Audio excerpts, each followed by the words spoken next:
नमस्कार, मैं हूं चंद्रशेखर जोशी और आप देख रहे हैं अंतर्राष्ट्रीय खबरों का सबसे भरोसेमंद कार्यक्रम खबर दुनिया की। आज के एपिसोड में हम आपको इस वक्त की बड़ी अंतर्राष्ट्रीय खबरें बताएंगे। साथ ही दो बड़ी खबरों पर अपने विशेषज्ञ मेहमान के साथ चर्चा करेंगे। आज हम रूस यूक्रेन युद्ध को रोकने के लिए एक बार फिर कोशिशों की शुरुआत और इजराइल के हमास पर ताजा हमलों के साथ साथ गाजा के पुनर्निर्माण की रूपरेखा पर चर्चा करेंगे।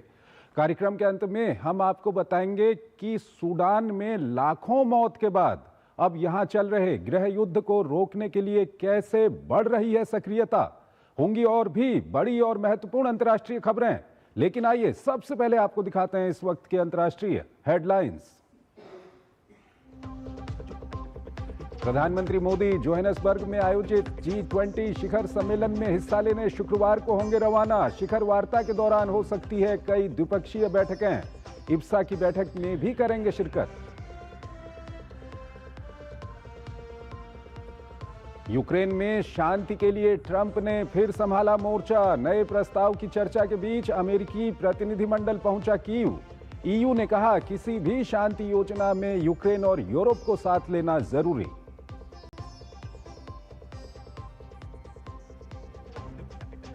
गाजा में इजराइल का बड़ा हमला, हमास के ठिकाने को तबाह करने का दावा। 2 दिनों में 2 दर्जन से अधिक की मौत। मध्यस्थ कतर ने जताई चिंता, कहा हमलों से बिगड़ सकता है मामला।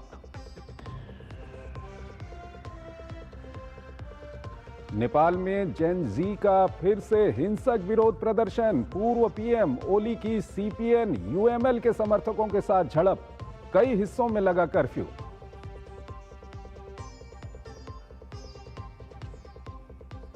चेक रिपब्लिक में बड़ी ट्रेन दुर्घटना।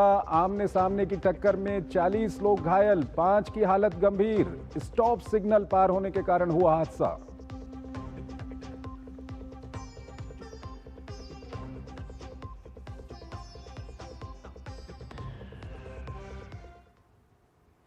और आइए पहली बड़ी खबर की ओर आपको लिए चलते हैं। प्रधानमंत्री नरेंद्र मोदी 21 से 23 नवंबर तक दक्षिण अफ्रीका की राजधानी जोहानिसबर्ग की यात्रा करेंगे, जहां वो राष्ट्रपति सिरिल रामाफोसा के निमंत्रण पर G20 नेताओं के शिखर सम्मेलन में शामिल होंगे। विदेश मंत्रालय के सचिव आर्थिक संबंध सुधाकर दलेला ने बताया कि प्रधानमंत्री मोदी की दक्षिण अफ्रीका की ये चौथी आधिकारिक यात्रा होगी। दलेला ने कहा कि भारत के लिए यह सम्मेलन अहम है क्योंकि 2023 की सफल अध्यक्षता के बाद भारत अपनी प्राथमिकताओं की निरंतरता सुनिश्चित करना चाहता है। Honorable Prime Minister Shri Narendra Modi will be visiting Johannesburg, South Africa from 21st to 23rd of November to attend the G20 Leaders Summit at the invitation of President of South Africa. This will be Prime Minister's 4th official visit to South Africa, following his bilateral visit in 2016 and later for the 2 BRICS summits in 2018 and 2023. This is the first G20 summit that will be happening on African soil, and in that context will bring the spotlight on the development issues of Africa as also of the global South. अगली महत्वपूर्ण और बड़ी अंतर्राष्ट्रीय खबर की ओर आपको लिए चलते हैं। रूस यूक्रेन युद्ध को रोकने के लिए एक बार फिर सक्रियता बढ़ गई है और इस बार जिस प्लान पर आगे बढ़ने की बात आ रही है उससे यूक्रेन और यूरोप काफी घबराए हुए हैं। अमेरिकी राष्ट्रपति डोनाल्ड ट्रंप के निर्देश पर युद्ध रोकने को एक बार फिर सक्रियता बढ़ गई है। खबरों के अनुसार रूसी पक्ष भी इसमें सहयोग कर रहा है। इस सब के बीच सबसे बड़ा सवाल यह है कि अब किन शर्तों और परिस्थितियों में इस युद्ध को रोका जा सकता है। आइए आपको इस सिलसिले में एक रिपोर्ट दिखाते हैं और फिर इस पर अपने विशेषज्ञ मेहमान के साथ चर्चा करेंगे। कई प्रयासों में मात खाने के बाद अमेरिकी राष्ट्रपति डोनाल्ड ट्रंप यूक्रेन में नए सिरे से जंग रुकवाने के कार्य में जुट गए हैं। अमेरिकी सैन्य सचिव डैन डिस्क्रॉल समेत उच्च पदस्थ कई सैन्य अधिकारी शांति वार्ता में मदद के लिए यूक्रेन पहुंच गए हैं। बदली परिस्थिति में पिछले सप्ताह राष्ट्रपति ट्रंप ने उन्हें यूक्रेन के लिए विशेष प्रतिनिधि के रूप में नामित किया था। अब यूक्रेन मुद्दे के हल के लिए जिस नए प्रस्ताव की मीडिया में चर्चा चल रही है उससे यूक्रेन समेत पूरे यूरोप की नींद उड़ गई है। दावा किया जा रहा है कि करीब 4 साल से चल रहे युद्ध को खत्म कराने के लिए अमेरिका और रूस एक गुप्त योजना पर काम कर रहे हैं। रिपोर्ट्स में ट्रंप की इस योजना को लेकर दावा किया जा रहा है कि इसके तहत यूक्रेन को अपने बड़े इलाकों को रूस को सौंपना होगा। यूक्रेन का पूरा डोनबास इलाका खाली करना होगा और यूक्रेनी सेना की क्षमता को आधी करने की बात भी शामिल है। एक अखबार ने दावा किया है कि इस योजना को रूस की तरफ से किरिल दिमित्रियेव ने तैयार किया है। बताया जा रहा है कि इस योजना को इस हफ्ते ट्रंप के यूक्रेन के विशेष दूत स्टीव विटकॉफ द्वारा कीव को सौंप भी दिया गया है। विटकॉफ ने हाल ही में यूक्रेन के राष्ट्रीय सुरक्षा और रक्षा परिषद के सचिव रुस्तम उमरेव से मियामी में मुलाकात की थी। इस योजना पर यूक्रेन ने कड़ा विरोध दर्ज कराते हुए कहा है कि इस तरह का कोई भी मसौदा उन्हें नहीं मिला है।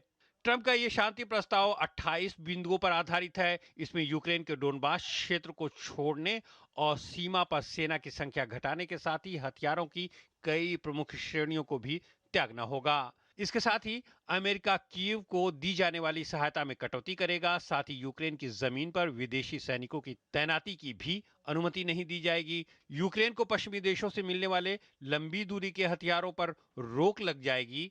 अमेरिका और अन्य देश डोनबास और क्रीमिया को कानूनी रूप से रूस का हिस्सा मान सकते हैं। हालांकि यूक्रेन से ऐसा करने की मांग नहीं की जाएगी। दक्षिणी खेरसान और ज़ेपोरिज़िया क्षेत्र में बातचीत के आधार पर कुछ भूभाग रूस वापस कर सकता है। उधर ब्रसल्स में जुटे यूरोपीय नेताओं ने कहा है कि युद्ध समाप्त करने के लिए किसी भी योजना में यूक्रेन और यूरोप को साथ लिया जाना चाहिए। फ्रांस ने ट्रंप प्लान पर कड़ी प्रतिक्रिया देते हुए कहा है कि शांति का मतलब आत्मसमर्पण नहीं होता है। बेशक किसी भी योजना के कारगर होने के लिए यूक्रेन और यूरोपीय देशों का सहयोग जरूरी है, तो यह बात बिल्कुल स्पष्ट है। हालांकि रूस ने प्रस्ताव पर कोई आधिकारिक टिप्पणी करने से इनकार कर दिया है। रूस ने साफ कर दिया है कि वो अपनी पुरानी मांगों पर कायम है। रूस चाहता है कि यूक्रेन नाटो में शामिल ना हो और उन 4 क्षेत्रों से हट जाए जिस पर मॉस्को का फिलहाल कब्जा है। उधर ठंड के साथ यूक्रेन पर रूस का हमला भी तेज हो गया है। ताजा हमले में 26 लोगों की मौत हो गई है। और अभी हमारे साथ हमारे खास मेहमान जुड़ेंगे, उनसे हम बातचीत करेंगे कि किस तरह से इस युद्ध को रोका जा सकता है और जो जिस तरह का प्लान सामने आ रहा है इस पर क्या यूक्रेन यूरोप राजी होंगे। एक छोटा सा ब्रेक लेते हैं, ब्रेक के बाद इस पर चर्चा करेंगे। अब आया असली स्वाद। अब आया स्वाद। जब स्वाद के पड़े हो लाले तो MDH का चंकी चाट मसाला डालें। MDH का चंकी चाट मसाला। MDH। सुनो, एक अच्छी इंश्योरेंस पॉलिसी AI से पूछते हैं। एक ऐसी पॉलिसी जिसमें प्रीमियम पेमेंट हो लिमिटेड पर इनकम आती रहे लाइफ टाइम। LIC का जीवन उत्सव। एक ऐसी पॉलिसी जो दे होल लाइफ इंश्योरेंस कवर भी। LIC का जीवन उत्सव। वाह, चलो तो LIC की जीवन उत्सव पॉलिसी ही लेते हैं। मैं भी तुमसे यही कह रही थी, LIC का Jeevan Utsav. Life time celebration मनाइए। LIC के जीवन उत्सव के साथ फ्यूचर सेट है। मिलिए ग्रो प्लस से। हमारा भरोसेमंद कोरोमंडल लेकर आया है एनफोर्स तकनीक वाला 5 पोषक तत्वों से भरा ग्रो मोर ग्रो प्लस। इसे इस्तेमाल करने से पौधों को मिले अधिक पोषण, जिससे न केवल आपको बम्पर फसल मिले बल्कि मिट्टी भी स्वस्थ और उपजाऊ बने। ग्रो प्लस अब एनफोर्स तकनीक के साथ सर्वोत्तम तकनीक, सफलता का प्रतीक। जब धरती चीर कर निकलता है लोहे का पत्थर और मिलता है मोंगिया के जोश से, फिर तपता है, पिघलता है और बनता है फौलाद। अब होता है सरिया सारी खूबियों के साथ। मोंगिया स्टील, मजबूत देश का मजबूत सरिया। इच्छाओं की कोई उम्र नहीं होती, आज हो या कल आंखों में हरदम चमकती। कल भी रहे आज के ठाट, ना हो टेंशन रिटायरमेंट के बाद। हाँ, करनी है तैयारी, NPS जरूरी है। MDH की देगी मिर्च, देगी मिर्च का तड़का, अंग अंग फड़का। MDH की देगी मिर्च।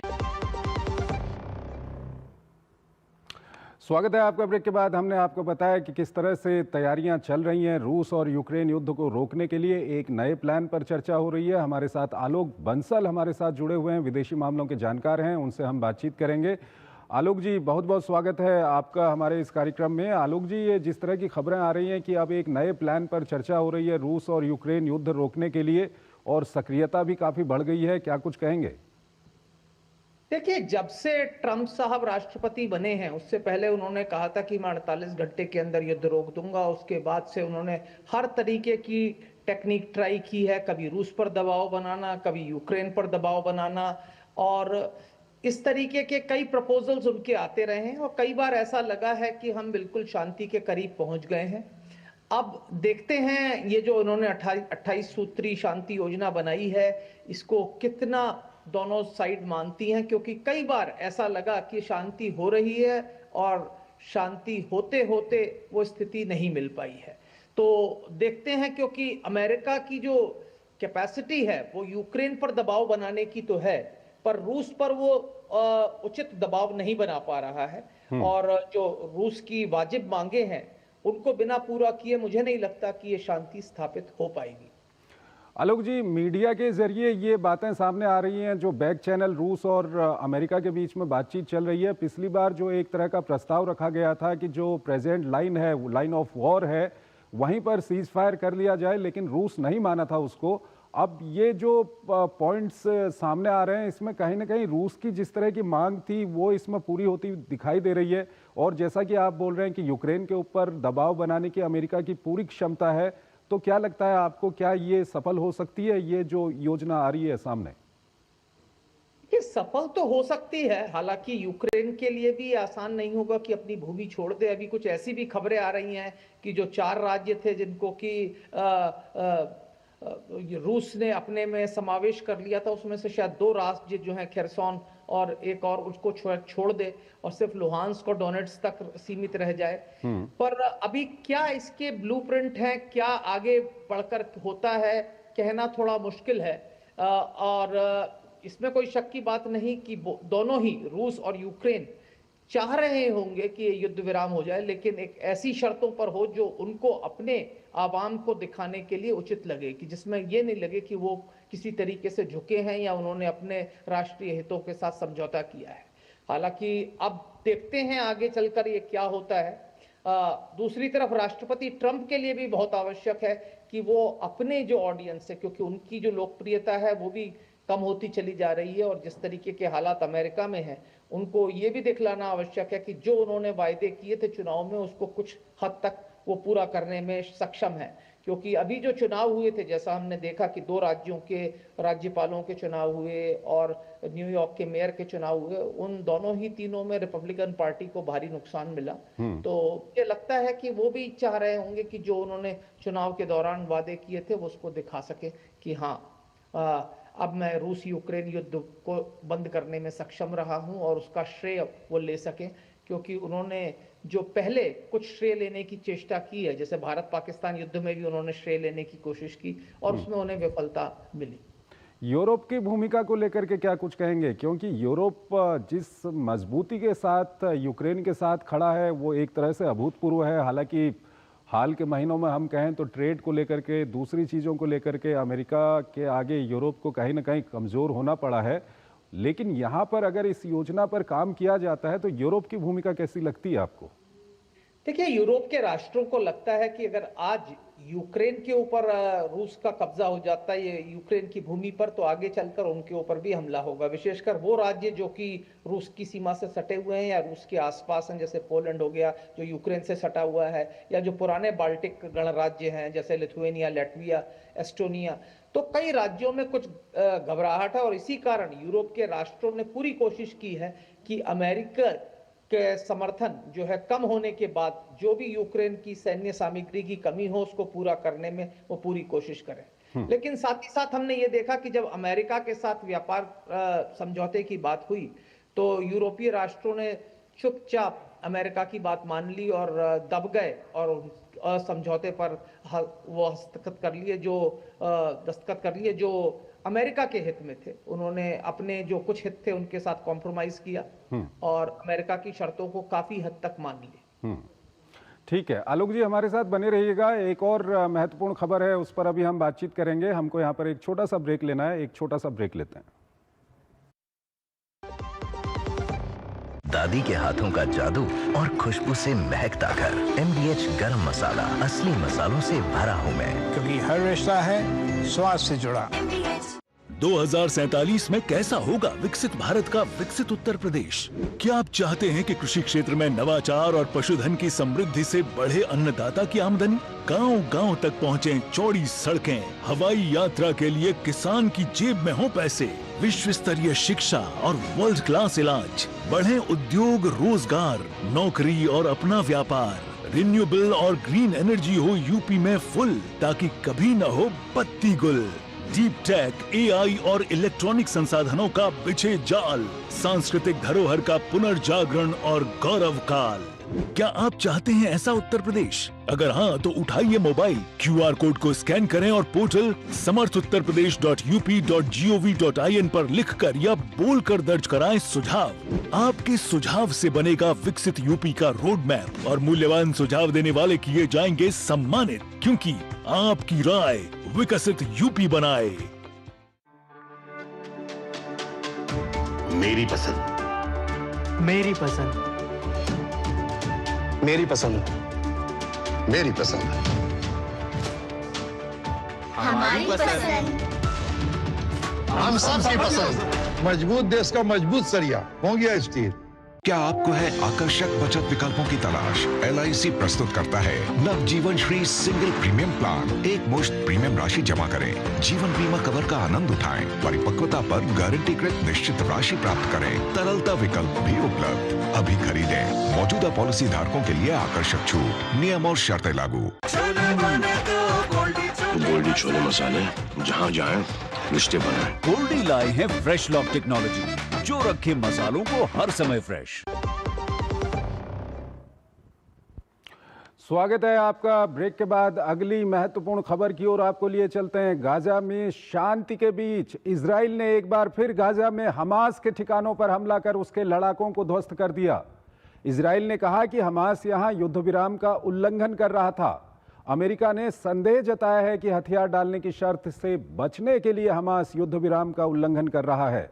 वहीं गाजा के पुनर्निर्माण को लेकर भी संयुक्त राष्ट्र सुरक्षा परिषद में रेजोल्यूशन पास होने के बाद इसके क्रियान्वयन की कोशिशें तेज हो गई हैं। आइए आपको ताजा घटनाक्रम से जुड़ी एक खास रिपोर्ट दिखाते हैं और फिर इस पर अपने विशेषज्ञ मेहमान के साथ चर्चा करेंगे। संयुक्त राष्ट्र सुरक्षा परिषद से गाजा के पीस प्लान को मंजूरी मिलने के बाद इसके क्रियान्वयन की चर्चाएं तेज हो गई हैं। राष्ट्रपति ट्रंप के नेतृत्व वाले बोर्ड ऑफ पीस की देखरेख में नया गाजा विकसित किया जाएगा। लेकिन सबसे बड़ी चुनौती हमास द्वारा हथियार डालने और बार बार संघर्ष विराम के उल्लंघन की है। इजराइल ने फिर गाजा पर बमबारी कर हमास के ठिकानों को ध्वस्त करने का दावा किया है। इजराइल का दावा है कि उसके सैनिक दक्षिणी इलाके में काम कर रहे थे, तभी हमास की तरफ से उन पर गोलीबारी की गई। संघर्ष विराम का उल्लंघन मानते हुए इजराइल ने हमास के ठिकानों पर ताबड़तोड़ हमले कर दिए। गाजा की ओर से बताया गया कि इजराइल के 4 हमलों में 25 लोगों की मौत हो गई है। इजरायली हमले का सिलसिला गुरुवार को भी जारी रहा। ताजा हमले में 3 लोगों की मौत हो गई है। खान यूनुस के पूर्व में बानी सुहेल क्षेत्र में एक आवासीय इमारत को निशाना बनाया गया। हमास ने इसे खतरनाक वृद्धि बताते हुए अमेरिका से हमलों को रोकने के लिए इजराइल पर दबाव डालने का आग्रह किया है। वहीं अमेरिका का कहना है कि हथियार डालने की शर्तों से बचने के लिए हमास संघर्ष विराम का उल्लंघन कर रहा है। इजराइल सिर्फ गाजा ही नहीं बल्कि लेबनान में भी हमास की गतिविधियों पर नजर रखे हुए है। मंगलवार को सीडोन शहर में हमास के एक प्रशिक्षण परिसर को निशाना बनाया गया। फिलिस्तीनी शरणार्थी शिविर पर की गई बमबारी में 13 लोगों की मौत हो गई। बता दें कि 1 साल पहले इजराइल हिजबुल्लाह के बीच हुए संघर्ष विराम के बाद ये लेबनान पर सबसे घातक हमला था। इस बीच विश्व स्वास्थ्य संगठन ने विभिन्न बीमारियों से बचाव के लिए 40,000 से अधिक बच्चों के टीकाकरण का लक्ष्य रखा है। गाजा में WHO और उसके सहयोगियों ने 9 नवंबर को टीकाकरण अभियान शुरू किया है। पहले 8 दिनों में 3 साल से कम उम्र के 10,000 से अधिक बच्चों का टीकाकरण किया जा चुका है। इस बीच इजरायली प्रधानमंत्री नेतन्याहू के सीरिया के बफर जोन क्षेत्र के दौरे से नया तनाव शुरू हो गया है। नेतन्याहू ने इजरायली सैनिकों की उपस्थिति को अपने देश की सुरक्षा के लिए अत्यंत महत्वपूर्ण बताया है, जबकि दमिश्क और क्षेत्र के अन्य देशों ने इसकी कड़ी आलोचना की है। सीरिया ने इसे अपनी संप्रभुता और क्षेत्रीय अखंडता का गंभीर उल्लंघन बताया है। वहीं संयुक्त राष्ट्र प्रमुख ने उनके दौरे पर चिंता व्यक्त की है। हालांकि इजरायल का कहना है कि युद्ध विराम रेखा के पार तैनात इजरायली सैनिकों से ही मुलाकात की है। दरअसल इजरायल ने बशर अल असद को अपदस्थ किए जाने के बाद यूएन द्वारा गोलान हाइट्स में सीरिया और इजरायल को अलग करने वाले क्षेत्र बफर जोन में अपने सैनिकों को तैनात कर दिया था। आलोक बंसल हमारे साथ जुड़े हुए हैं, विदेशी मामलों के जानकार हैं, उनसे हम बातचीत करेंगे। आलोक जी, ये जो ताज़ा घटनाक्रम हुआ है, जिस तरह से वहाँ पर संघर्ष विराम लागू है गाजा में, लेकिन इजराइल ने फिर हमले किए हैं वहाँ पर, क्या कुछ कहेंगे आप? देखिए, मेरा ये मानना है कि जो संघर्ष विराम था इजराइल करना नहीं चाहता था। ये अमेरिकी और वैश्विक दबाव में करना पड़ा ना। अमेरिका इसमें बहुत, राष्ट्रपति ट्रंप भी इसके बहुत उत्सुक नहीं थे, लेकिन उनके ऊपर जो घरेलू ओपिनियन का दबाव था वो था। और अगर कोई भी छोटा सा भी मौका मिलता है तो इजराइल इस संघर्ष विराम को तोड़ना चाहेगा, क्योंकि इजराइल की जो मंशा है इस वक्त, वो ऐसा लगता है कि वो गाजा में पूरी तरह से अपना प्रभुत्व जमाना चाहता है, भले ही वो परोक्ष रूप से हो, और वहां पे जो स्थापित लोग हैं उनको पूरी तरह से नेस्तनाबूद करना चाहता है हमास के अंतर्गत। साथ ही साथ इजराइल की कोशिश है कि अब जब सीरिया में जब नई हुकूमत आई है तो इजराइल चाहता है कि सीरिया के अंदर कुछ गुट जो इस कट्टरपंथी सरकार से नाखुश हैं वो इजराइल की छत्र छाया में एक स्वायत्त जोन स्थापित कर सकें, जिसमें कि वो चाह रहे हैं कि जो ड्रूज हैं, वहाँ के कुर्द्स हैं और जो अन्य अल्पसंख्यक लोग हैं सीरिया के, वो एक साथ कर सकें। और इसी के अंतर्गत आपने देखा कि जो नेतन्याहू का जो दौरा था, जो सीरियाई क्षेत्र के अंदर था, ये दर्शा रहा है। ठीक है आलोक जी, लेकिन अगर हम गाजा में जो हमले हुए हैं उसकी बात करें तो इजराइल का ये कहना है कि हमास वहाँ पर युद्ध विराम का उल्लंघन कर रहा है और हमास के ऊपर भारी दबाव भी है कि आने वाले समय में हमास को हथियार छोड़ने हैं। ये भी संदेह जताया जा रहा है कि हमास हो सकता है कि उसको ये शर्तें ना माननी पड़े, उससे पहले ही कुछ नई शुरुआत करने की कोशिश कर रहा हो, वहाँ पर युद्ध विराम उल्लंघन करने की कोशिश कर रहा हो। तो इसको इस परिप्रेक्ष्य में आप कैसे देखते हैं, क्योंकि इजराइल शांत बैठा हुआ था, अगर इजराइल के सैनिकों पर हमले होते हैं उसके बाद इजराइल ने हमले किए। देखिए, ऐसा है कि मेरा व्यक्तिगत रूप से मानना है कि हमास करीब करीब नेस्तनाबूद हो गया है। हो सकता है हमास के अंदर भी कुछ ऐसे लोग हों जो अभी भी हमले करना चाहते हैं, क्योंकि हमास की तो रीढ़ की हड्डी तोड़ दी गई है, लेकिन हमास की विचारधारा को खत्म नहीं किया गया है। तो अब जब हमास ने ये बोल दिया है कि वो हथियार छोड़ देंगे, हो सकता है कुछ लोगों ने इस तरीके के हमले किए हों, पर मेरा ये मानना है कि जो इजरायली प्रतिक्रिया थी वो डिस्प्रपोर्शनेट थी। अगर कुछ गोलियां चली भी थी तो जिस तरीके के हमले हुए, जिसमें कि निरपराध सिविलियंस पे भी हमले हुए, मेरे ख्याल से इनको जस्टिफाई करना थोड़ा मुश्किल मुझे लगता है। ठीक है आलोक जी, अभी यहाँ पर एक सवाल और आता है कि यूएन ने एक रेजोल्यूशन पारित कर दिया जिसमें जो ट्रम्प का पीस प्लान है उसको कहीं ना कहीं फॉरवर्ड किया है। अब वहाँ पर कोशिश की जा रही है कि आने वाले समय की जो अगले चरण का वहाँ पर काम है, किस तरह से वहाँ पर गाजा में एडमिनिस्ट्रेशन को संभालना है, हमास को डिसार्म करना है, ये सब कुछ कितनी बड़ी चुनौतियां हैं अभी आगे?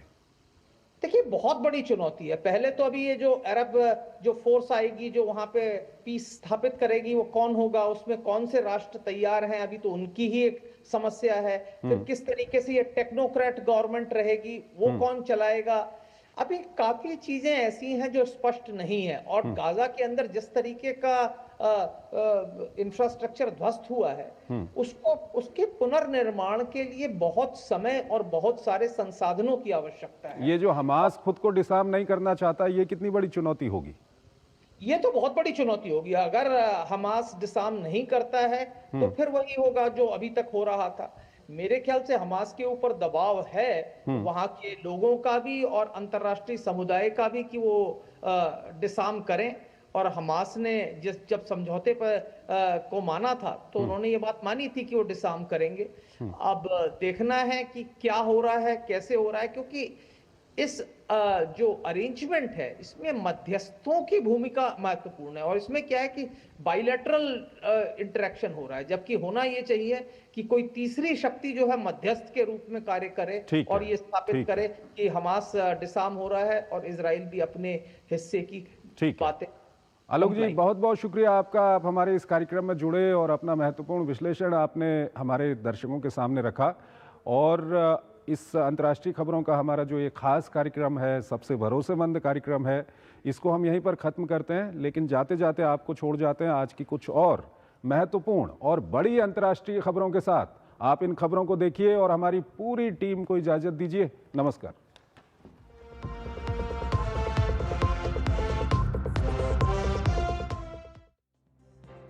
दूसरी बार राष्ट्रपति बनने के बाद कई युद्धों को समाप्त कराने का दावा करने वाले ट्रंप ने सूडान की ओर रुख कर लिया है। ट्रंप अब सूडान में पिछले 3 दिन से जारी भीषण गृह युद्ध को रुकवाने की योजना बना रहे हैं। ट्रंप ने कहा है कि सऊदी अरब के क्राउन प्रिंस मोहम्मद बिन सलमान ने उनसे इस संबंध में आग्रह किया है। राष्ट्रपति ने कहा है कि व्हाइट हाउस में सऊदी अरब के शासक के साथ हुई विस्तृत बातचीत में सूडान के गृह युद्ध पर चर्चा की। ट्रंप ने कहा कि क्राउन प्रिंस ने उनसे अनुरोध किया है कि वो अपने पद की शक्ति व प्रभाव का उपयोग कर युद्ध को समाप्त करने में मदद करें। ट्रंप ने कहा कि उनका प्रशासन सऊदी अरब, संयुक्त अरब अमीरात, मिस्र और पश्चिम एशिया के अन्य साझेदारों के साथ मिलकर सूडान में गृह युद्ध समाप्त करने के लिए काम करेगा। सूडान पर नियंत्रण के लिए जारी संघर्ष में 40,000 से अधिक लोगों की मौत हो चुकी है। अमेरिका के राष्ट्रपति डोनाल्ड ट्रंप ने जेफरी एप्स्टीन से जुड़ी सभी फाइलों को जारी करने का आदेश देने वाले विधेयक पर हस्ताक्षर कर दिए हैं। इस विधेयक के मुताबिक जस्टिस डिपार्टमेंट को जेफरी एप्स्टीन के मामले की जांच से जुड़ी जानकारी 30 दिनों के अंदर सर्च और डाउनलोड किए जा सकने वाले फॉर्मेट में जारी करनी होगी। चीन और जापान के बीच जारी तनाव के बीच दोनों देशों के ट्रेड कोऑपरेशन पर बुरा असर पड़ने की संभावना है। हालिया दिनों में दोनों देशों के बीच तल्खी बढ़ी है। चीनी कॉमर्स मिनिस्ट्री की ओर से कहा गया है कि अगर जापान गलत रास्ते पर जाने पर अड़ा रहा तो चीन जरूरी कदम उठाएगा। दोनों देशों के संबंधों में खटास जापान की नई प्रधानमंत्री सना तकाइची के बयान पर आया है, जिसमें उन्होंने ताइवान पर हमले की स्थिति में सेना भेजने की बात कही थी। इंडोनेशिया के जावा द्वीप पर माउंट सिमरू ज्वालामुखी जोरदार तरीके से फट गया है। खतरे के अलर्ट को सबसे ऊंचे स्तर 4 पर कर दिया गया है। खतरे का दायरा 8 किलोमीटर और दक्षिण पूर्व में 20 किलोमीटर तक बढ़ाया गया है। गर्म लावा के बहाव से कई गांव प्रभावित हुए हैं। राख की वजह से आसपास के हवाई जहाजों की उड़ानें भी प्रभावित हो रही हैं। वियतनाम के मध्य क्षेत्र में भारी बारिश एवं बाढ़ से मरने वालों की संख्या बढ़कर 16 हो गई है, जबकि अभी भी कई लोग लापता हैं। ये जानकारी वियतनाम आपदा और डाइक प्रबंधन प्राधिकरण ने गुरुवार को दी है। रिपोर्ट के अनुसार 43,200 से अधिक घर जलमग्न हो गए हैं, जबकि 91 अन्य क्षतिग्रस्त हुए हैं। बाढ़ के कारण 10,000 हेक्टेयर से अधिक धान एवं अन्य फसलें जलमग्न हो गई हैं और कई घर बर्बाद हो गए हैं। स्पेन की एक अदालत ने मेटा पर बड़ा हर्जाना लगाया है। अदालत ने मेटा को लोकल मीडिया आउटलेट्स को गलत कंपटीशन के लिए 479 मिलियन यूरो का हर्जाना देने का आदेश दिया है। अदालत ने मेटा को EU डेटा प्रोटेक्शन नियमों के उल्लंघन का दोषी भी पाया है।